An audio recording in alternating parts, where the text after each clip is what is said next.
What does it mean to move through the world undetected? To disappear from those who might be watching? To be seen one way and then to change into something completely different? To elude surveillance and communicate clandestinely? Spycraft depends on it. And nations depend on the intelligence they receive from spies who often hide in plain sight. But in an age of eroding privacy, how can you conceal your identity? How have the professionals done it? And how are new technologies changing all of that? That is the focus of today's show, to unveil a master of disguise. That was the most terrible disguise I have ever seen. In Russia, we have much better disguise, really. Really.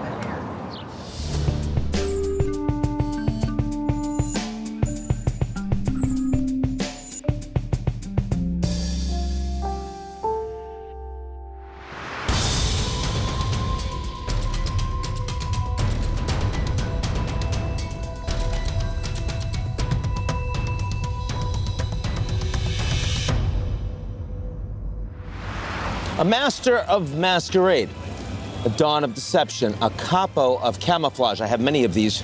Welcome to GZERO World. I'm Ian Bremmer, and today we have a very special guest. Joining us is the CIA's former chief of disguise. I'm talking about Jonna Mendez. Both she and her husband, Tony, headed up the agency's disguise unit. Their job, protect CIA case officers with masks and costumes. And she did it right under the nose of the Kremlin. We'll get into how and what's different today. Then I've got your puppet regime. I was in my office one day not long ago when I got an unexpected call. Bremmer, come to the White House. We got to talk. But first, a word from the folks who help us keep the lights on.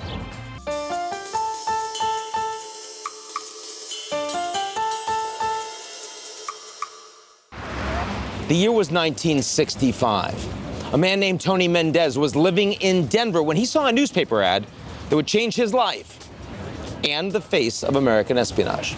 The ad asked for artists to work overseas for the Navy. That meant CIA. Mendez would soon find himself designing disguises and developing clandestine covers for covert operations worldwide. He even wrote a book about one such action in Iran. That was later turned into the Oscar-winning film Argo. It's an exfil. From where? Worst place you can think of.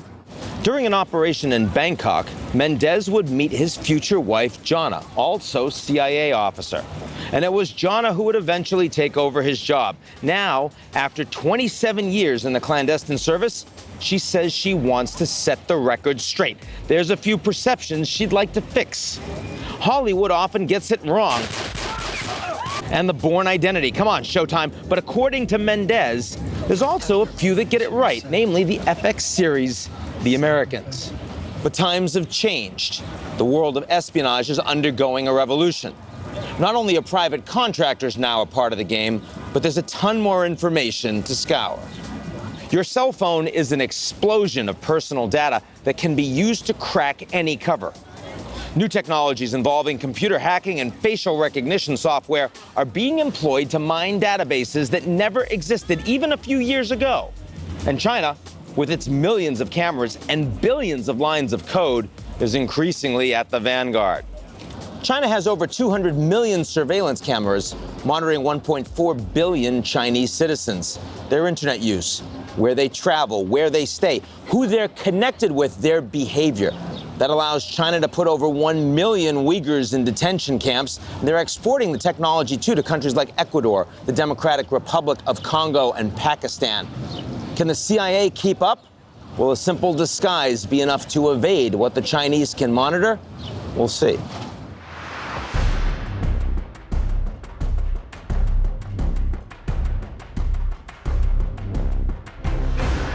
Until about a year and a half ago, we did not talk about masks. We obviously knew that other countries were using them. When you are wearing some of these outfits for the first time, it's a little nervousness. And I'm with Jonna Mendez, author of The Moscow Rules and the former head of disguise, chief of disguise for the Central Intelligence Agency. I did not know that we had a chief of disguise. Do we still have a chief of disguise? I believe we do. You believe we do? Playing the same kind of role that you did when you were there? I would imagine that it's changed somewhat. Everything has changed. A lot of really fascinating stories about your history, but the one that I have to ask you about, have to, is that you were once in a meeting with former President George Bush Sr. in the White House. Right. In disguise. Yes. He was not aware you were in disguise No. until at some point in the meeting. That's correct. So how did that possibly come about? Well, it evolved, that meeting, over some time. It came out of Disguise Division's sincere interest in mask technology. If we could do realistic masks, we could create scenarios and situations that would be wonderful from our point of view. But it went back to our use of stunt double masks out of Hollywood that Jonna Mendez had initiated. They were used. Jonna Mendez, my husband. who was chief of disguise before you? He was there 10 years ahead of me. Did you guys occasionally not recognize each other as a consequence of this? It seems like something you shouldn't be doing, We couldn't do that, but we had fun playing with that. I don't look very good in his mustache and wig. He looks less good in my wig and earrings, but we fiddled around with it. Tony was an artist. He was very creative. Some of that came out in that Argo movie. But anyway, he went out to Hollywood. He worked with John Chambers, who did the masks for Planet of the Apes. He got very taken with very those human-like masks. Human-like. They could convey a lot of emotion. They were not what we would call animated, but around the eyes and the eyebrows, there was some movement. So we started there. We wanted to make animated masks that were realistic, where I could sit and talk to you just like this, wearing a mask, and you would not know it was on me. That was the beginning. It took a good 10 years of finding the right materials, working in some chemistry labs, putting together the bits and pieces to come up with something that would serve our requirements, which was, unlike the Tom Cruise masks or the masks that you see in Hollywood, the requirement for ours was that it would go on in 10 seconds. It would go on in a car in the dark without a mirror, that you could put it on and you knew when you stepped out of the car, it was perfect. And the other requirement was that it came off the same way. It came off quickly, collapsed down into nothing, so it could be stashed or hidden, and there was no residue. You looked just like you did when you put it on. That took some work because Hollywood could spend hours putting it together, and hours taking it off. When Hollywood, in the form of John Chambers, saw what we had done with his technology, how we had moved it over here, they were stunned. So we started producing these masks, and one of the first ones that came out was for me, and it was an African-American male. So I showed it to my office director, then we took it to Judge Webster, who was head of CIA. He said, "Let's take this to the White House. That is spectacular." And I said, "It's not going to work in the White House because it's a male. I can't get away with this." And the mask that was made was a face that was donated to me by a woman who worked for me, and she was leaving to come out to California. And so she gave me basically her face. Mm-hmm. Took about 20 years off of my age. I looked very good in this mask. I had a great hairdo. I mean, I liked this mask a lot. We went to the White House. They were going long in the Oval Office in the first meeting, so we were all gathered outside.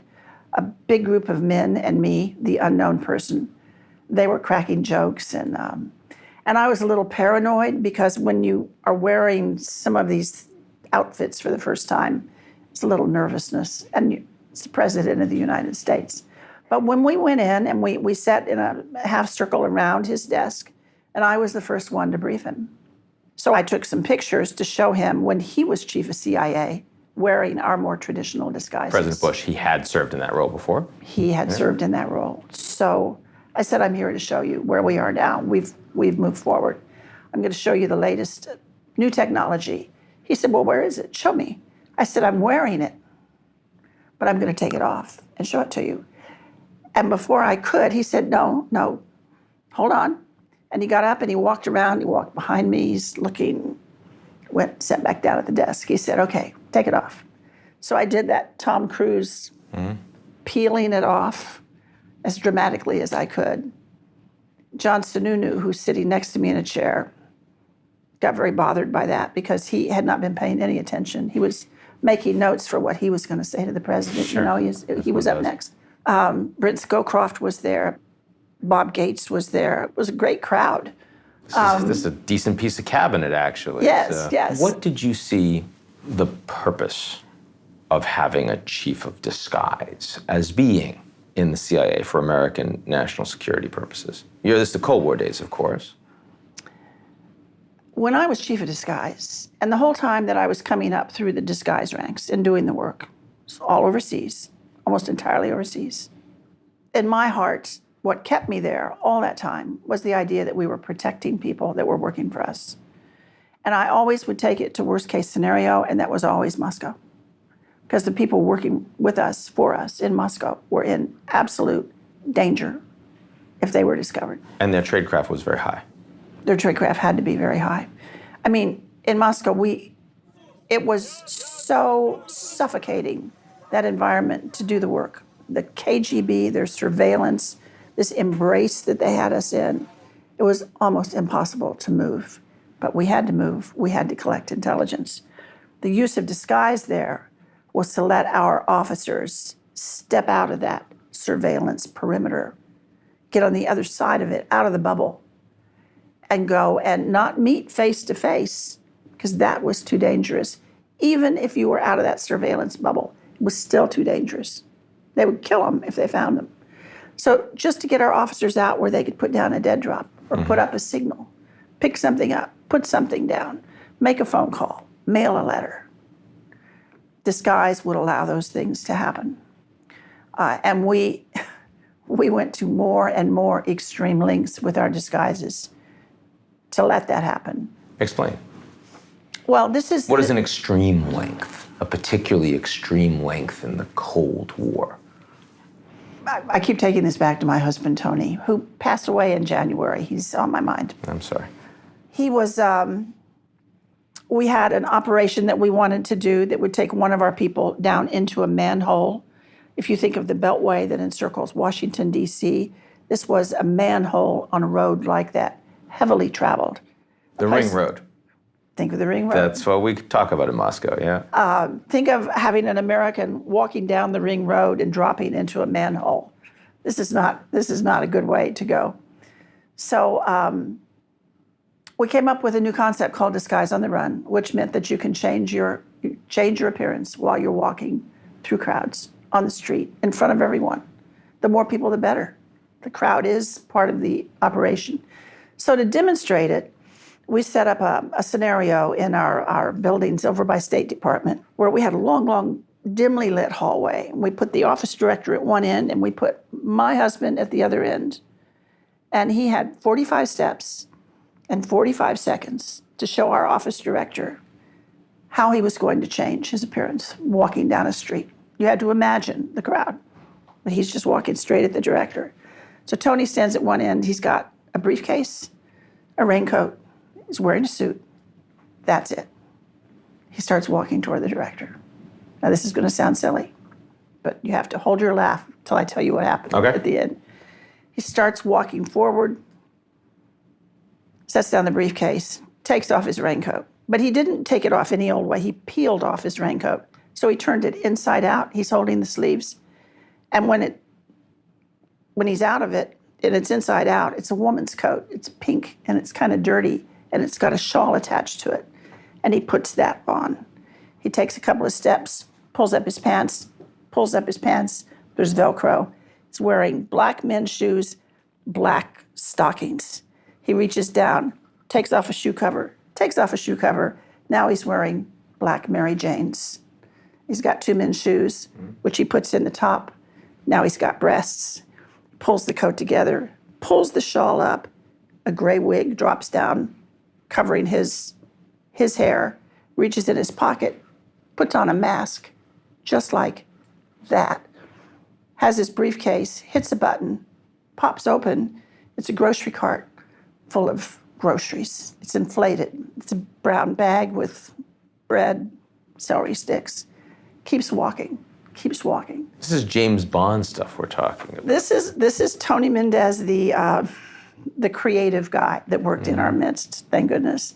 So our office director thought, okay, that's pretty good. Now, we took that to Moscow, but we didn't turn a guy in a suit into an old woman. We turned an American diplomat in a three-piece suit out for an afternoon walk into an old Russian man who reeked of vodka and smelled like garlic and was wearing, he looked like one of these old pensioners that sometimes you see around. And he came through the woods and out of the woods, walked out to the street. No pedestrians are there. He had a big, heavy book. He opens it up. There's a very special tool. He reaches down, pulls up the manhole, drops down in it. Now, he is a diplomat. He was a diplomat. He was, I American embassy. assume he was also an agency person undercover, being a diplomat. He was all of those things. So he had been trained in being able to do this very well. Trained. You could not have a diplomat, an American diplomat, a man on the street could not have pulled this off. They wouldn't do it. They wouldn't. Well, they shouldn't do it. Yes. So this was the Was it beginning. successful? It was successful. Oh, this was the beginning of an incredible operation where there was a nuclear plant outside of the city. There was a headquarters in the city. We had seen from our satellites, they were digging a trench. We were interested in that trench. At the same time, their electronic communications from those two buildings ceased. So we went down, and there was a communication cable, and it was covered, it was encased in a gas-filled sleeve, so you couldn't get into it. But the man that dropped down into it and went in first, the first man in, the man in the Russian costume, took enough pictures to set us up to begin an operation that was one of the most productive operations we ever ran in Moscow, intercepting those communications. And it went like gangbusters until an American traitor, Bob Hansen, divulged the secret to the Russians. So they shut it down. So, I mean, that's an extraordinary story.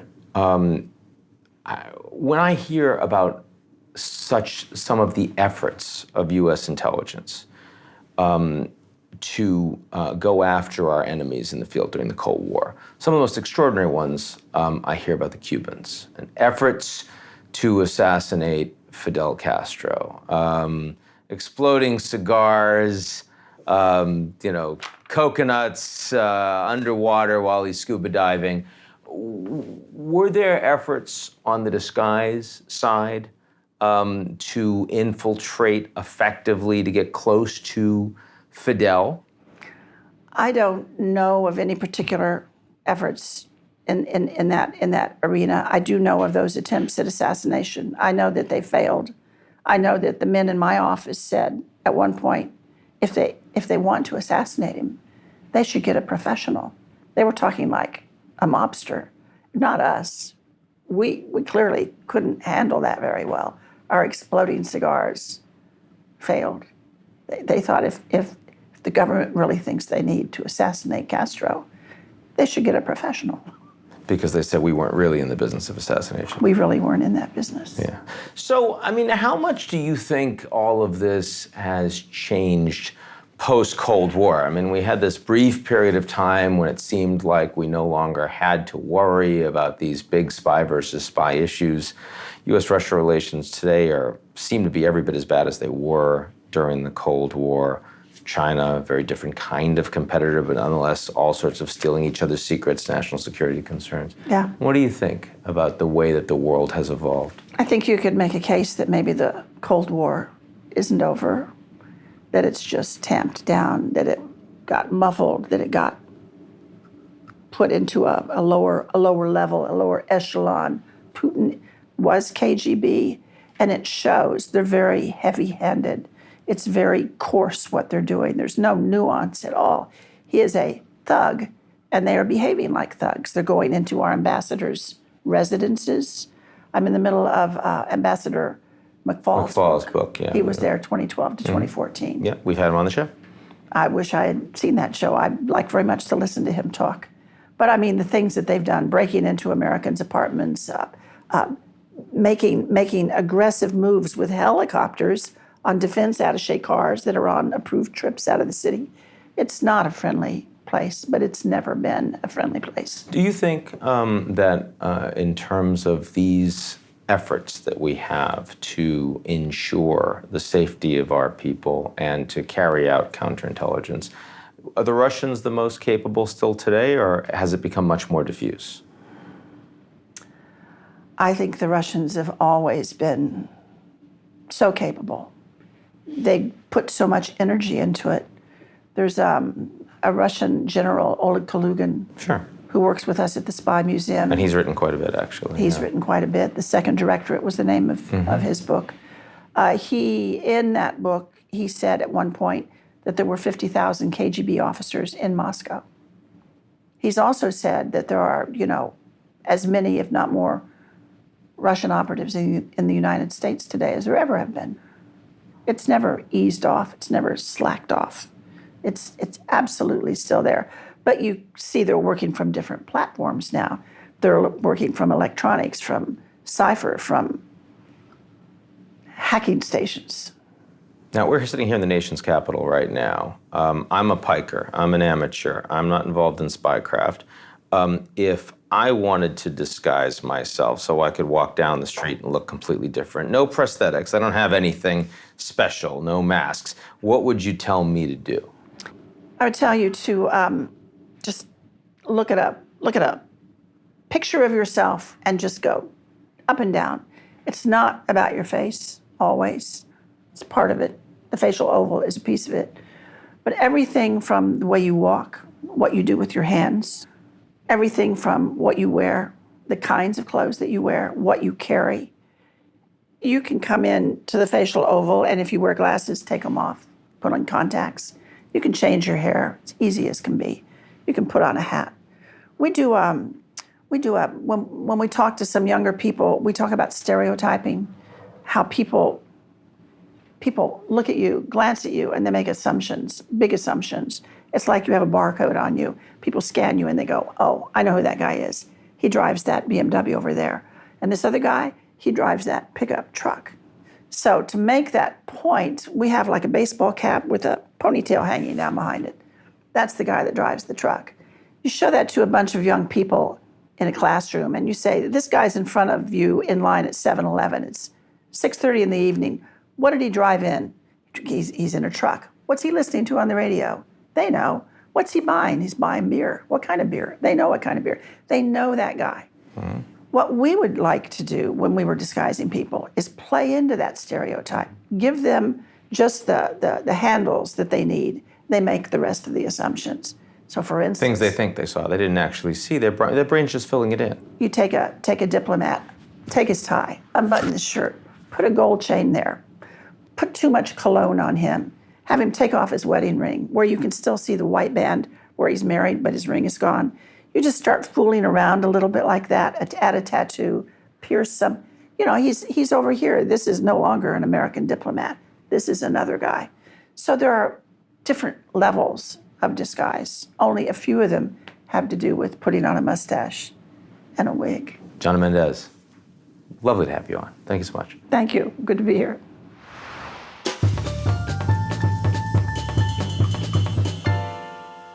And now for something completely different, I've got your puppet regime. I was in my office one day not long ago when I got an unexpected call. Bremmer, come to the White House. We got to talk.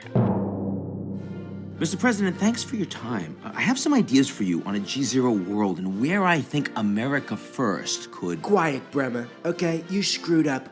Big league. That tweet you made up about me was the worst piece of fake news I have ever seen. Well, I mean, it was plausible.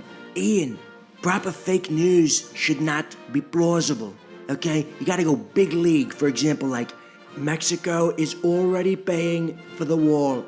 Or, like, for example, yes, I read that book. You understand? Well, look, I did apologize after the... Also a terrible rookie loser mistake, to be honest with you, okay? You don't see me apologizing. Really. The second you apologize, it's like, bing, you're dead. Okay, I get it, but we're talking about one tweet. I mean, it was a single tweet. You really don't get it, do you, Bremmer? Look, fake news, they call it a volume game. Volume, volume, volume. You see, one piece of fake news, it's like the media will call it a lie. But 10,000 pieces of fake news, now we're talking about a puppet regime. That's our show this week. Hope you enjoyed it. Come back next week, every week really, because otherwise, it's hot. Why would I be doing this? And if you like what you see, you want to check out more, why don't you look us up on GZEROmedia.com.